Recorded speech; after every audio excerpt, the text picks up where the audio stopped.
Boa noite, tudo bem? Prazer a gente estar aqui, domingo à noite, né? Semana começou hoje, mas amanhã segunda, e a gente poder começar na companhia de Deus. Cumprimento todos vocês que estão aqui, cumprimento você que está assistindo a gente aí pela internet, que Deus esteja abençoando sua vida também, que você seja abençoado pela palavra de Deus nessa noite. Essa noite eu quero fazer com vocês uma meditação, uma reflexão sobre um dos pedacinhos da Bíblia mais importantes de toda a Bíblia, um dos sermões mais importantes de Jesus. A partir do dia 15 de outubro, a gente vai ter uma série de domingos sobre as bem-aventuranças.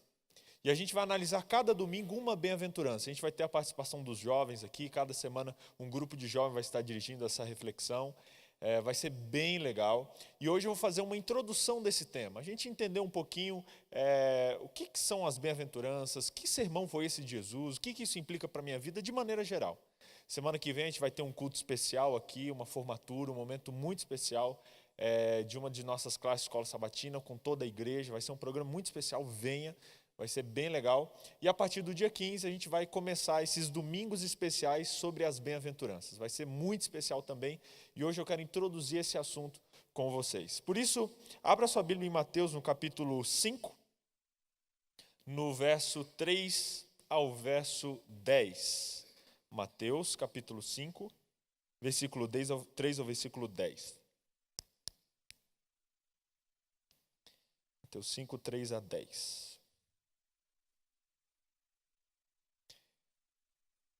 Esse foi o primeiro sermão de Jesus. Na verdade, foi como que o discurso de posse de Jesus Cristo. No discurso de posse, aquele que está fazendo, ele faz como que um resumo de qual vai ser os princípios que vão nortear o seu governo. E Jesus fez isso.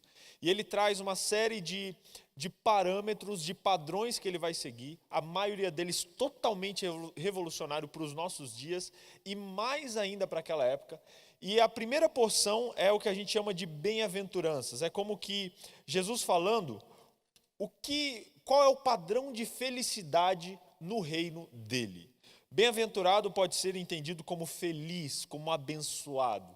E aí é traduzido em português como bem-aventurado também, mas pode significar essas duas outras coisas, essa é a ideia. Vamos dar uma olhadinha. Quais são essas bem-aventuranças? Primeiro, verso 3. Bem-aventurados a partir do verso 1, capítulo 5, verso 1. Vendo Jesus as multidões, subiu ao monte, e como se assentasse, aproximaram-se os seus discípulos, e ele passou a ensiná-los, dizendo: Bem-aventurados os humildes de espírito, porque deles é o reino dos céus. Bem-aventurados os que choram, porque serão consolados. Bem-aventurados os mansos, porque herdarão a terra. Bem-aventurados os que têm fome e sede de justiça, porque serão fartos. Bem-aventurados os misericordiosos, porque alcançarão misericórdia. Bem-aventurados os pacificadores, porque serão chamados filhos de Deus. Bem-aventurados pulei o verso 8, os limpos de coração, porque verão a Deus. Verso 10, bem-aventurados os perseguidos por causa da justiça, porque deles é o reino dos céus. Verso 11, bem-aventurados sois quando por minha causa vos injuriarem, vos perseguirem e mentindo disserem todo mal contra vós. Regozijai-vos e exultai, pois é grande o vosso galardão no céu, pois assim perseguiram os profetas que vieram antes de vós. Aqui a gente vê algumas coisas, Jesus falando o que são as pessoas felizes segundo os padrões do reino dele. Para a gente, como eu falei, parece bonito e há alguns confrontadores, mas para aquela época foi bastante complexo ouvir essas palavras de Jesus, especialmente para a expectativa que eles tinham de Messias, um Messias que seria um guerreiro, que seria um rei, que ia restaurar a glória de Israel, e ele vem falando algumas coisas que não estavam no padrão que eles tinham de alguém que faria essa restauração. O comecinho, e essa primeira palavra, bem-aventurado, eu queria que você prestasse bastante atenção nela. Essa palavra, como eu falei, pode ser traduzida por abençoado. Em vários momentos no Antigo Testamento, Deus ele abençoa o seu povo. Eu vou citar alguns deles rapidamente. Gênesis 1, 22 diz que Deus abençoou Adão.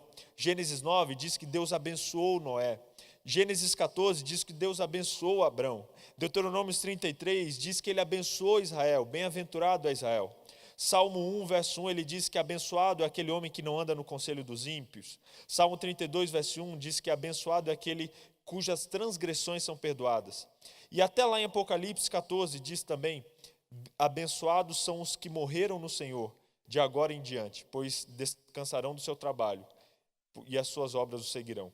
Apocalipse 22 diz também, abençoado, feliz, bem-aventurado, aquele que guarda as palavras de profecia desse livro. A Bíblia toda fala sobre abençoado. O desejo de Deus para o ser humano é que nós sejamos abençoados, é que nós sejamos felizes, que a gente tenha uma vida plena. E esses padrões, esses elementos, são elementos que Jesus coloca do que eu preciso fazer para ter essa vida plena, essa vida abençoada. Um ponto de vista interessante também, até para introduzir, para a gente entrar nesse contexto, é até a visão que a Bíblia Mensagem, uma Bíblia com uma linguagem um pouco mais, um pouco livre, assim, como que aberta, ela contextualiza dizendo assim, até o verso 1, ela cita esse verso 1 assim, quando Jesus viu o seu ministério atraindo grandes multidões, ele subiu a uma encosta, e aqueles que estavam aprendendo com ele, subiram com ele. Chegando a um lugar calmo, ele sentou e ensinou os seus companheiros de escalada. Isso é o que ele disse. Bem-aventurados, felizes, e ela continua. Eu achei interessante esse ponto de vista, porque a gente vê aqui no verso 1 da minha versão, Almeida, diz que ele subiu ao monte, aproximaram os seus discípulos e ele começou a ensiná-los. E se a gente pensar nessa visão, nesse momento, Jesus com algumas pessoas, e ele fala, vamos escalar o monte, vamos subir o monte. Esses dias estive com o ministério de montanhismo que a gente tem aqui na igreja, a gente foi subir um monte, inclusive subiram um ontem, foi bem legal. E é muito especial o ato de subir um monte. Você sobe, você vai conversando, você compartilha ali algumas coisas, vocês têm uma caminhada juntos. Chega lá em cima, geralmente você senta para conversar, para apreciar aquela vista. E Jesus fez isso com seus discípulos. Subindo o monte, sentaram lá em cima, os discípulos começaram a chegar junto ali, fazer uma rodinha. E Jesus começou a ensinar o que para mim é o sermão mais importante de toda a Bíblia. E aí ele começa a dizer o que são as pessoas abençoadas, quem são essas pessoas abençoadas. Essa palavra traduzida por bem-aventurado, ela é a palavra grega chamada makarios, que ela significa plenamente satisfeito. Ou seja, bem-aventurado é uma pessoa plenamente satisfeita. A Bíblia diz que Deus quer que a gente tenha uma vida plena. E para ter uma vida plena, nós devemos seguir esses passos, que são os parâmetros do reino de Deus. Essa palavra bem-aventurado significa plenamente abençoado. Não é plenamente satisfeito, não é apenas feliz, não é apenas... Tanto é que a palavra feliz, simplesmente como um sentimento, ela é traduzida por outra palavra no grego. Se Deus quisesse falar apenas, feliz, alegre, ele usaria outra palavra. Mas essa palavra, makarios, é uma palavra para dizer plenamente satisfeito. Uma felicidade plena, que sai de dentro e que transforma a vida da pessoa. Esse sermão, ele fala sobre esses parâmetros, e eles são totalmente contrários ao que eles viviam naquela época. Quer dar uma olhadinha? Primeiro deles, verso 3, bem-aventurados os humildes de espírito, porque deles é o reino dos céus. O povo de Israel, eles já estavam influenciados pela cultura romana que estava dominando eles. A cultura romana era uma cultura basicamente militar. O mais forte vence, o mais forte domina. Tanto é que Israel queria se tornar mais forte militarmente para poder dominar novamente o que era seu, o seu território, o seu governo. E aí Jesus olha para eles e já começa virando esse padrão e fala, olha, bem-aventurados são os humildes de espírito. Até essa questão humilde, Jesus ataca especialmente a raiz religiosa do povo de Israel. Porque o povo de Israel, eles tinham líderes religiosos que julgavam-se melhores uns que os outros, que faziam orações, olha, Senhor, obrigado, porque eu não sou como aquele ali que está orando do lado, obrigado que eu não sou como aquele. Eles julgavam-se importantes, julgavam-se grandes, julgavam-se melhores. E aí Jesus olha e fala, olha, na verdade, as pessoas felizes e plenamente felizes no meu reino, não são as pessoas mais importantes ou que se acham, são as pessoas mais humildes, são as pessoas mais simples. E aqui simplicidade não em recursos de dinheiro, mas em espírito.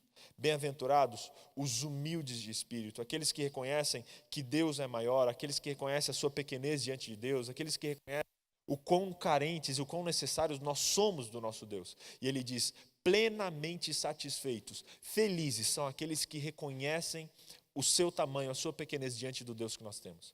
Plenamente satisfeitos são aqueles humildes de espírito. E qual a recompensa dos humildes de espírito? Eles vão herdar o reino dos céus.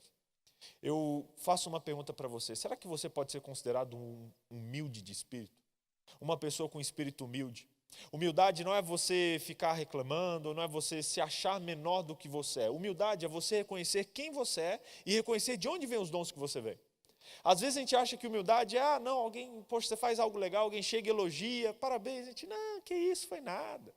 A pessoa salva o mundo ali, faz um negócio, não, que isso não é humildade, isso é falsa humildade, falsa modéstia. Humildade é você reconhecer o que você faz, mas sem esquecer de onde vem aquilo que você faz. É falar, não, poxa, foi legal, obrigado, isso aqui vem de tal dom que Deus me deu. Olha, reconhecer quem eu sou. Não é ficar por aí cabisbaixo, se achando menos, se achando pouco, mas sabendo que você é importante, porque Deus te fez assim e porque Deus está atrás de você. É nunca se esquecer de onde você vem e de onde vem o poder de tudo que você faz. Será que você pode ser considerado uma pessoa humilde de espírito? Uma pessoa que tem humildade de espírito? Se você for assim, a Bíblia diz, você será plenamente satisfeito, você será feliz e você herdará o reino de Deus. O reino dos céus, na verdade. Essa é a primeira característica, humildade de espírito. Aí a gente chega na segunda característica do reino de Deus, de quem é satisfeito no reino de Deus. Verso 4 diz assim, bem-aventurados os que choram, porque serão consolados. Você vê que Jesus ele inverte os valores? Chorar não é algo bom, nem nos dias de hoje, ainda mais naquela época. Quem chorava significava que estava sofrendo, que era subjugado por alguém. E Jesus chega e fala, olha, não, quem chora no meu reino é feliz. Quem chora no meu reino vai ser plenamente satisfeito. O que ele está querendo dizer? Ellen White comenta que esse choro aqui, uma ideia que Jesus tinha, uma das ideias, a primeira delas, é o choro por uma tristeza no coração pelo pecado que você cometeu. Ou seja, quando cometemos um pecado, quando falhamos, quando a gente percebe a nossa falha, aquela angústia do coração, aquele choro por ter falhado, é descrito aqui nesse versinho também. Ou seja, quando você chora, quando você reconhece uma falha que você possui, um pecado que você cometeu, aí sim você será feliz, porque você permite que Deus trabalhe no seu coração e trabalhe na sua vida. Uma outra característica desse choro é porque ele descreve também os momentos em que a gente passa por tribulação e por dificuldades. Quantas vezes na vida a gente passa por desafios? E no nosso mundo, na nossa cabeça ocidental, a gente acha que passar problemas é algo ruim. E claro, não é algo bom, ninguém gosta disso. Mas na Bíblia eu vejo vários exemplos de pessoas que Deus permitiu que viessem problemas, não que Ele queria, mas que Ele usou os problemas que a gente está aí à mercê nesse mundo pecaminoso para abençoar a vida dessas pessoas. E aí eu percebo que os problemas, as dificuldades, até os momentos de choro na vida, embora não sejam fáceis de se passar, mas também são usados por Deus para abençoar a vida daqueles que o temem. Se você que está aqui ou você que está assistindo a gente pela internet está passando por um momento desse, um momento de choro, um momento de tristeza, fique feliz, porque segundo a Bíblia, embora a situação seja ruim, você mesmo chorando, mesmo numa situação difícil, você pode estar plenamente satisfeito. Porque Deus vai te consolar e Ele vai cuidar de você. Bem-aventurados os que choram, porque eles serão consolados. Ellen White comenta no livro O Maior Discurso de Cristo, que fala sobre isso, eu aconselho você a ler. Ele enriqueceu muito essa mensagem, pode te enriquecer muito, diz assim, só as pedras mais preciosas de Cristo são polidas, como colunas de um palácio. O mestre não efetua trabalho assim, cuidadoso e completo, com material imprestável. Olha só, se você está passando por alguma provação, Deus está usando isso para preparar, para burilar você. E se você não sofresse isso, o fato de sofrer isso, quer dizer que Deus ele se preocupa com você. Deus não gastaria tanto tempo burilando, cuidando de uma pedra que é você e que é a sua vida, se você fosse imprestável. O fato de passar provações também é um reflexo do cuidado e do amor de Deus, querendo nos preparar para sermos pessoas melhores. E quantas bênçãos nos sobrevêm das dificuldades que a gente passa nas provações da vida. Primeiro, bem-aventurado, humilde de espírito. Segundo, bem-aventurados aqueles que choram, porque eles serão consolados por nada mais, nada menos do que o próprio Deus. Aí a gente chega no verso 5, a terceira bem-aventurança, bem-aventurados os mansos, porque herdarão a terra. Gente, pensa na cultura romana, na cultura do mais forte, do exército forte, de ter que conquistar, ter que lutar. Jesus fala, olha, a felicidade não está ali na agressividade, a felicidade está na mansidão. E aí a gente entende até a progressão das bem-aventuranças, porque quando eu me sinto humilde, eu sinto a necessidade que eu tenho de Cristo, eu choro pelo meu pecado, pela minha dificuldade, aí, no meio dessa dificuldade, eu aprendo a ser manso. Deus usa até a dificuldade da bem-aventurança anterior para nos ensinar a questão da mansidade. Os que sentem sua necessidade de Cristo, sentem a sua pequenez e se tornam pessoas mansas. A declaração feita por Moisés, de que ele era um homem manso, ela não era bem vista na cultura daquela época. Na cultura daquela época, a mansidão não era algo que era visto como uma boa característica, mas Jesus Cristo coloca a mansidão como algo importante e necessário para as pessoas que querem participar do seu reino. E o maior exemplo de mansidão foi o próprio Jesus, que podendo agredir, podendo retrucar, tendo poder e autoridade, ele abriu mão disso e sempre respondia com brandura, com calma e com tranquilidade. Jesus esvaziou-se a si mesmo. E a gente precisa fazer isso também. Mansidão é a ação de esvaziar a si mesmo. É a ação de você abrir mão do seu direito de retrucar. E hoje a pessoa pisa no pé, não, eu falo mesmo, olha o que você fez comigo, eu estou no direito. Mas a mansidão, ser manso, é abrir mão do direito que eu tenho de retrucar, de cobrar algo e de reclamar o meu direito. Mas em calma, em tranquilidade, reconhecer e lidar com aquela situação da melhor maneira possível. Qual é a bênção que os mansos terão? Verso 5 completa. Os mansos herdarão a terra. Felizes são aqueles que são mansos, porque eles herdarão a terra. Será que você é uma pessoa mansa? Nos dias de hoje, de tanto estresse, tanta correria, de tanta preocupação, às vezes a gente age no piloto automático. Eu creio que essa é uma das maiores características que a gente precisa ter.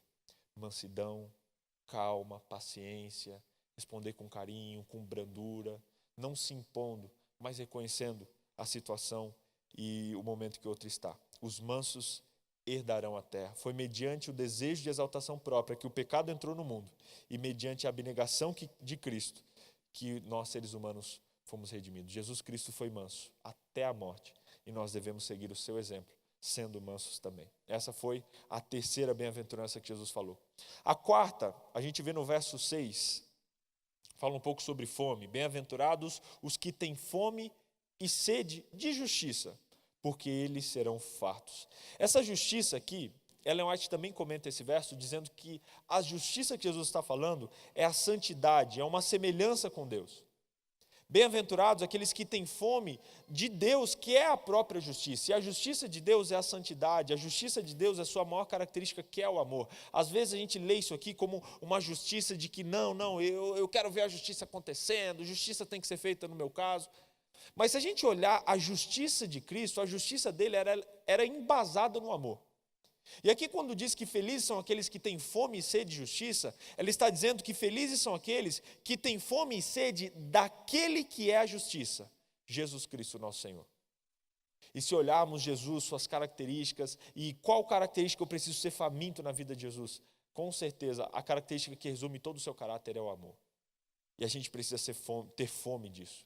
Ter fome de ser como Jesus, ter fome de levar essa justiça que é Jesus, não apenas fazendo justiça para as pessoas, seja justiça no quesito que a gente tem, dos poderes que a gente tem hoje no nosso país, como também a justiça social, levar a justiça, isso tudo é importante. Mas eu não sou chamado apenas para levar o pão para o que não tem, mas eu sou chamado a levar Jesus, a levar o amor e a ser Jesus para aquela pessoa. Bem-aventurados aqueles que têm fome, que têm sede daquele que é a justiça, porque se você tem fome, se você tem essa sede, você será preenchido e você será farto. Jesus Cristo, ele precisa ser o nosso alimento. Ele é o pão de cada dia que sacia, ele é a água que faz com que a gente nunca mais tenha sede, e a gente precisa tê-lo na nossa vida, tê-lo no nosso coração, para que assim a gente possa levá-lo para outras pessoas.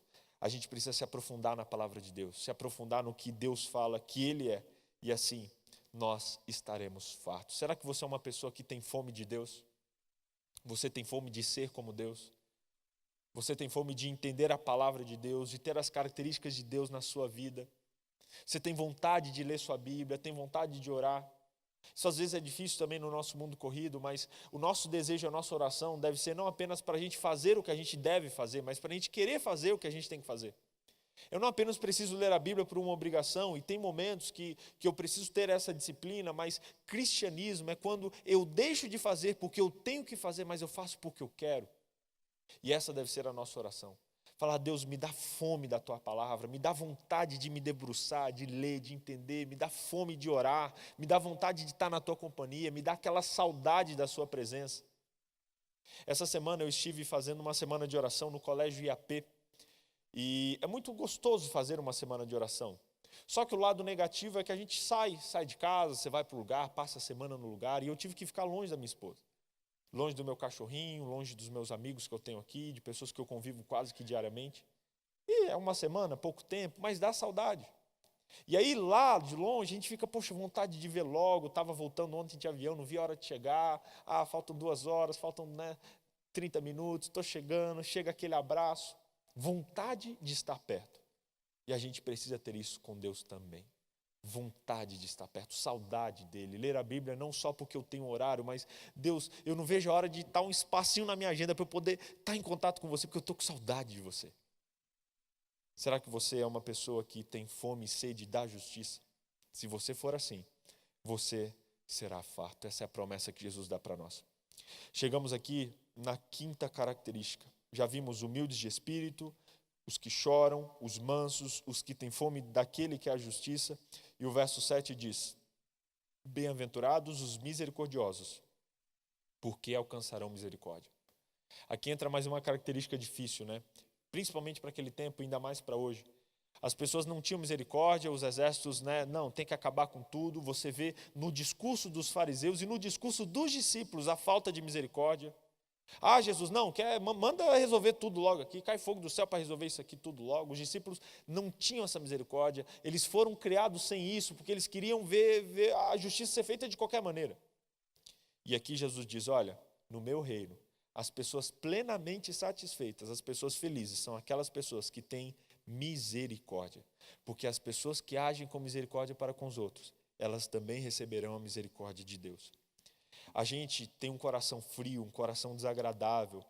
Geralmente a gente, não é inclinado para a misericórdia. A gente quer fazer justiça, a gente quer que o nosso direito seja lembrado e seja feito.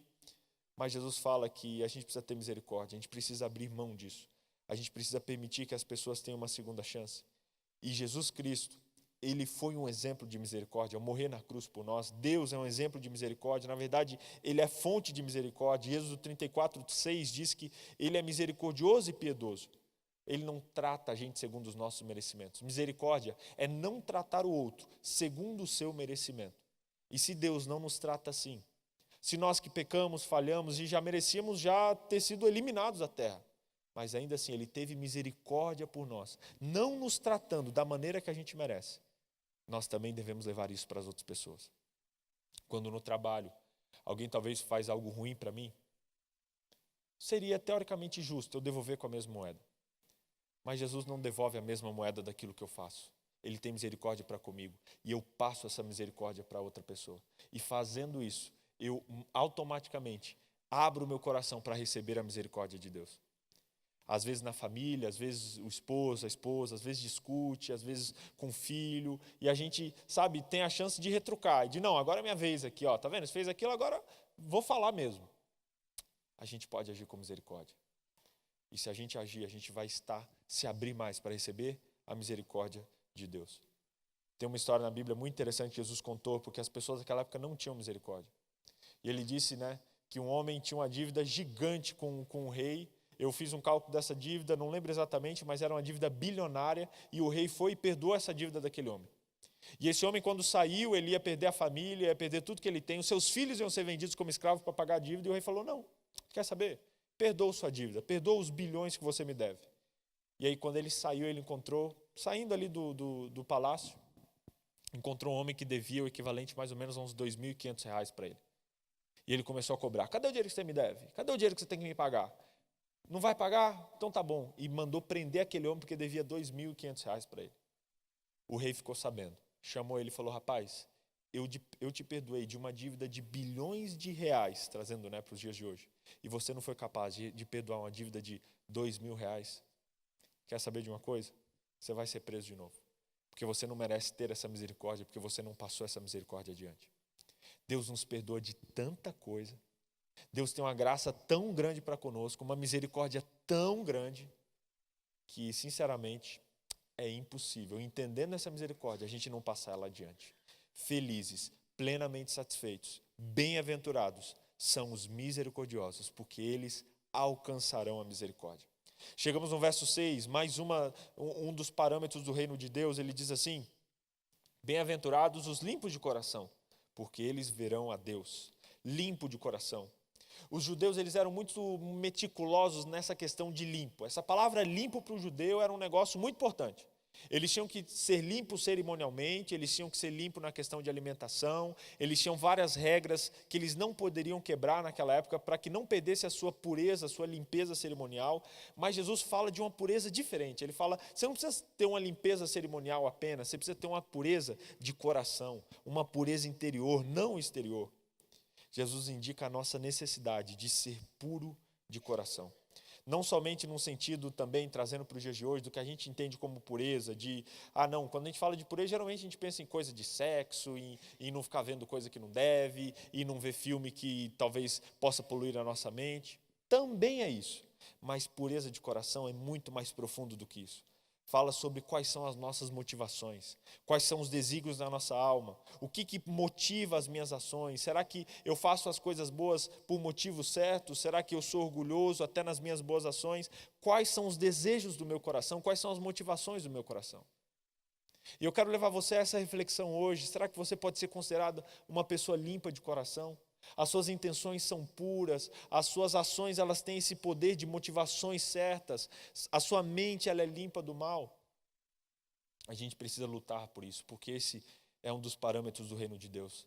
Não apenas limpeza exterior, muito mais uma limpeza interior, uma limpeza de coração. Verso 8 diz que os limpos de coração, eles terão uma bênção. Qual é a bênção aqui que diz no verso 8? Eles verão a Deus, verão a Deus. Gente, verão a Deus. Quem for limpo de coração vai ter esse privilégio de ver Deus. Eu quero ter esse privilégio e eu peço que Deus purifique as minhas intenções e limpe o meu coração nessa noite para que eu tenha esse privilégio de ver Deus, de estar em contato com Deus, para que Ele possa falar comigo e eu possa ter esse relacionamento direto com Ele. Verso 7, sétima bem-aventurança, verso 9, diz assim, bem-aventurados os pacificadores, porque serão chamados filhos de Deus. Mais uma vez, ser pacificador não era uma boa característica, mas no reino de Deus isso é importante. Jesus Cristo, lá em Isaías 9, foi profetizado que Ele seria o príncipe da paz. Ele quer que a gente seja também agentes de paz. A missão de Jesus era restituir a paz entre o céu e a terra. E foi isso que Ele veio trazer para nós. Graças à vinda dEle, segundo Romanos 5, verso 1, nós temos paz com Deus. E a gente precisa levar essa paz para outras pessoas também. Sabe, não tem outra base para essa paz, senão a graça de Cristo, que a gente recebe no nosso coração.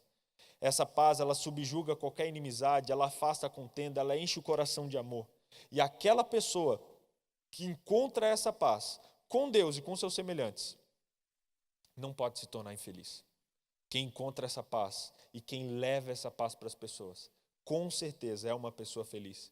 Porque no coração dela não vai ter inveja, não vai ter suspeita, não vai ter ódio, não vai ter nada disso. Porque ela é uma pessoa que leva a paz para as pessoas. Será que você tem estado em paz ultimamente? Aquela paz que não depende da circunstância, uma paz interna, uma paz verdadeira. Será que você tem levado a paz para as outras pessoas? O seu local de trabalho é um lugar de paz porque você está lá, ou você é uma daquelas pessoas que fica, começou, fulano disse isso, fulano disse aquilo, vai lá. Será que a gente é agente de paz, fazendo paz entre as pessoas com Deus, levando paz aonde a gente vai?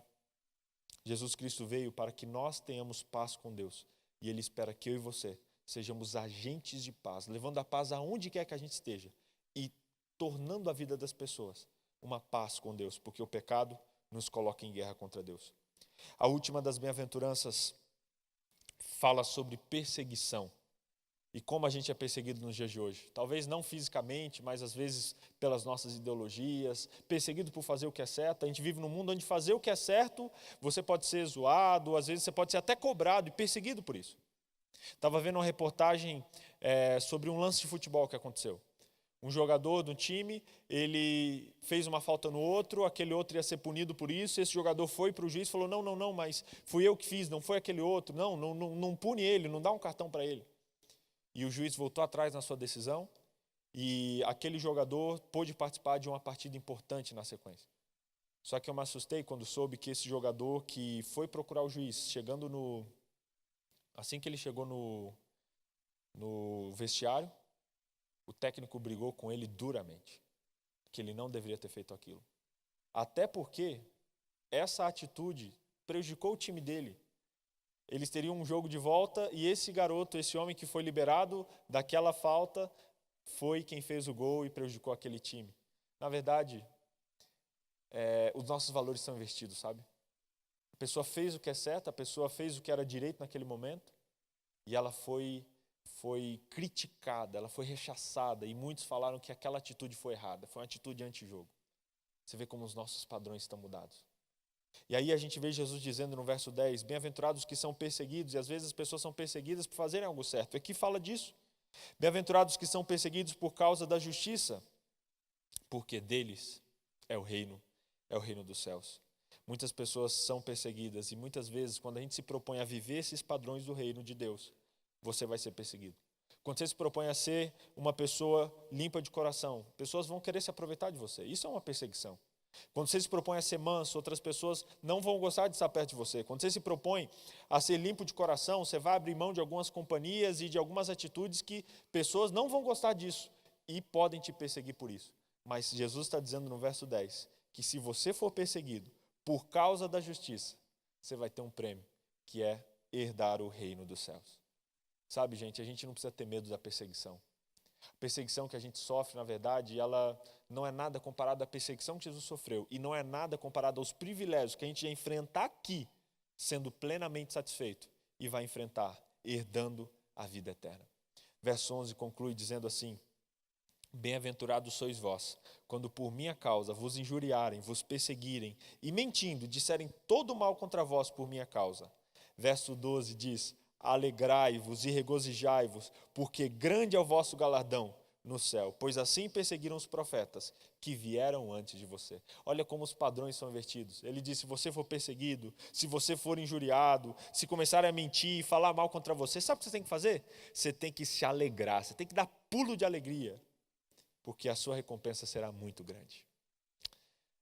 Ah, meu amigo, se você se enquadra nesse verso, fique feliz hoje. Se você está sendo perseguido por causa da justiça, comemore, se alegre, grite gol, dá um soquinho no ar assim, faça isso mesmo, fique feliz, porque a sua recompensa será muito grande. Porque sofrer perseguição por fazer o certo e por causa da justiça é um privilégio. É um privilégio. E a Bíblia nos iguala aos santos, aqueles homens que viveram e que foram perseguidos. Porque diz, perseguiram os profetas também que viveram antes de você. E quando a gente sofre essa perseguição, a gente se torna coparticipante do ministério desses profetas e do ministério do próprio Jesus Cristo, que se tornou um servo sofredor, morrendo no nosso lugar. Gente, essas bem-aventuranças são lindas demais. São fortes, elas nos confrontam. Ela coloca a gente num lugar de desconforto, porque a maioria delas a gente não está vivendo ainda. E eu convido você a ler isso aqui, a estudar, a se debruçar, a orar por isso aqui. Quais dessas características, Deus, eu não tenho ainda? Quais características eu já possuo, o Senhor já tem trabalhado em mim, que o Senhor reforça, as que eu não possuo? Deus, crie isso aqui. Porque se você quer ser feliz, se você quer ser satisfeito, a receita do bolo está aqui em Mateus capítulo 5. Esse aqui é o segredo da felicidade. Bem-aventurados, plenamente satisfeitos, são aqueles que são humildes, são aqueles que choram, são aqueles que são mansos, são aqueles que têm fome e sede daquele que é a justiça, são aqueles que têm misericórdia, são aqueles que são limpos de coração, são aqueles que levam a paz aonde vão, são os perseguidos por causa da justiça e são aqueles que são perseguidos por estarem do lado certo, do lado de Deus. Quais características você possui? Quais características você quer, a partir de hoje, se propor a, com o poder de Deus e com o Espírito Santo agindo na sua vida, a desenvolver e a crescer? Concluo lendo Deuteronômio capítulo 30, e se você puder, dá um pulinho lá em Deuteronômios, volta aí na sua Bíblia, Deuteronômio capítulo 30, versículo 19 e o versículo 20. Livro de Deuteronômio capítulo 30, verso 19 e verso 20. Diz assim, que eu faço minhas essas palavras aqui do dia. Diz assim, olha, Os céus e a terra tomo hoje por testemunha contra ti, que te propus a vida e a morte, a bênção, olha a palavrinha aqui, e a maldição. Escolhe, pois, a vida, para que vivas, tu e a tua descendência, amando ao Senhor teu Deus, dando ouvidos à tua voz, apegando-se a Ele, pois disso depende a tua vida e a tua longevidade, para que habites na terra que o Senhor, sob juramento, prometeu dar aos seus pais, Abraão, Isaque e Jacó. Essa foi uma promessa dada por Deus ao povo de Israel, mas ela também é dada para nós hoje. Hoje é colocado diante de nós a morte e a vida. A bênção que a gente viu em Mateus 5, que está aqui nessas características, e a maldição. Se você não quiser fazer essas bênçãos, fazer e ter essas características, você é livre. E hoje nós somos confrontados com uma escolha. O que você quer receber? A vida, a bênção, ou a morte e a vida mesquinha que todo mundo tem aí fora? Jesus, Deus, através desse texto, Ele dá essa escolha. E já dá a dica para a gente de qual deve ser a nossa escolha. E ele reforça dizendo, escolhe, pois, a vida. Escolhe a vida. Filho, você pode escolher vida, morte, bênção, maldição, mas quer um conselho? Escolhe a vida. Escolhe viver as bem-aventuranças, escolhe desenvolver essas características, escolhe, sabe, ser esse tipo de pessoa, de cidadão do reino de Deus. Que fazendo isso, filhão, ele diz, você será abençoado, você será plenamente satisfeito. Quer ser plenamente satisfeito? Você não precisa de dinheiro para isso. Você não precisa de pessoas para isso, não precisa ter o carro do ano, não precisa ter aquela posição que você sonhou. Tudo isso ajuda e é gostoso para a nossa vida. Mas a felicidade plena mesmo, interna, verdadeira, independente das circunstâncias externas, elas vêm dessas 9 características descritas aqui em Mateus 5. Eu quero concluir esse momento com uma oração. E nessa oração eu peço que você coloque diante de Deus qual dessas características você mais precisa desenvolver. A gente vai fazer uma oração silenciosa, eu sei qual característica eu estou precisando crescer. E eu peço que você agradeça a Deus por Ele já estar trabalhando em você. E que você abra o seu coração e fala, Deus, desenvolve em mim, no meu coração, essas características. Eu abro o meu coração, eu abro a minha vida para que o Espírito Santo entre e desenvolva essas características que eu ainda preciso adquirir. Pode citar na sua oração, Deus, eu preciso ser mais humilde, Deus, eu preciso te buscar mais, ter mais fome de você, Deus, eu preciso, sabe, não me preocupar com a perseguição. Não sei qual dessas bem-aventuranças você está precisando crescer, mas eu quero que nessa oração você habilite o Espírito Santo a entrar no seu coração, rasgar a tua vida e colocar, implantar essas características no seu coração, para que você saia daqui e seja nessa semana e ao longo da sua vida plenamente satisfeito. Feche seus olhos e faça essa oração silenciosa com Deus, pedindo que Ele coloque e desenvolva essas características no meu e no seu coração.